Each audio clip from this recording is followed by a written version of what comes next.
Hello बच्चों। आज इस वीडियो में हम इरोडोप के क्वेश्चन नंबर 1.181 को डिस्कस करेंगे। ये क्वेश्चन आपके वेरिएबल मास कॉन्सेप्ट पे डिपेंड कर रहा है। ओके, जिसका हमने ऑलरेडी एक फंडा वीडियो पहले बनाया है। अगर आपने नहीं देखा है तो उसको एक बार देखिएगा।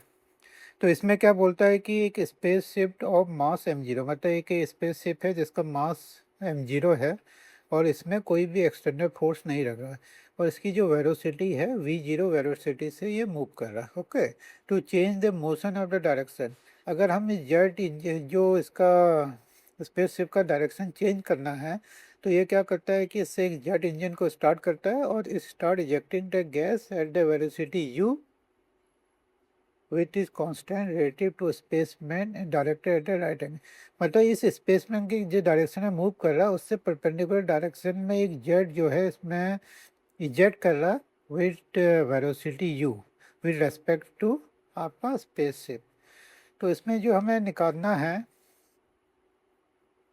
कि किस एंगल में जेट का जो वेलोसिटी आपका चेंज होगा, उस एंगल को, एंगल अल्फा को हमें निकालना है।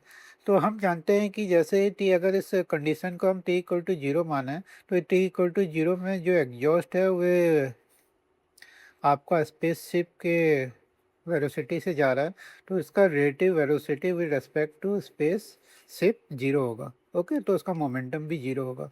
और जब टी इक्वल टू टी पे देखें या डेल्टा टी पे देखें तो ये जो आपका जेट निकल रहा है वो with respect to spaceship u velocity से इजेक्ट हो रहा। ओके, तो यू वेलोसिटी से इजेक्ट हो रहा है तो इसका एक जो मोमेंटम होगा कितना होगा, सपोज डेल्टा एम अमाउंट का जो मास है बाहर निकला तो डेल्टा एम इंटू यू के बराबर होगा।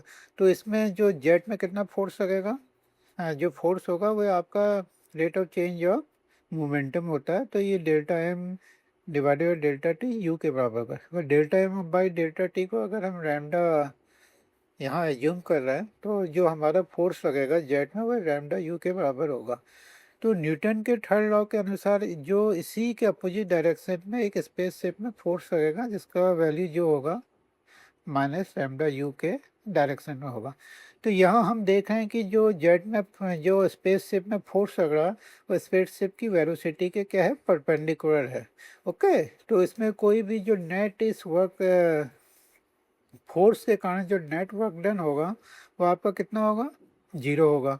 तो इसका जो वेलोसिटी का मैग्नीट्यूड है ये चेंज नहीं होगा, केवल इस फोर्स के कारण जो एक्सीलरेशन पैदा होगा वो इसका डायरेक्शन को चेंज कर देगा वी जीरो के। ओके, सपोज जो वी जीरो आपका चेंज हो रहा है उसका डेल्टा वी से हम डिनोट कर रहे हैं। तो यहाँ से जो force equal to m a equation, Newton second law equation से हम इस डिफरेंशियल इक्वेशन को सॉल्व करके हमारा डेल्टा वी का वैल्यू आपका v zero, delta v equal to u l n m zero by m के बराबर हमने निकाल दिया। ओके, और चूंकि हम देख रहे हैं कि जो ये वी जीरो का जो अल्फ़ा होगा वो कितना होगा, अल्फ़ा का वैल्यू जो होगा आपका delta v equal to v zero alpha के बराबर होगा। तो यहाँ से हम अल्फ़ा का वैल्यू निकाल सकते हैं। तो अल्फ़ा हमारा u by v zero l n m zero by m के बराबर आ रहा है।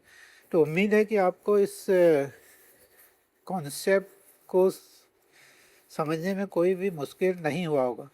यदि कुछ मुश्किल है तो उसको हमें कमेंट बॉक्स में लिखिएगा, हम उसको और अच्छे से समझाने की कोशिश करेंगे।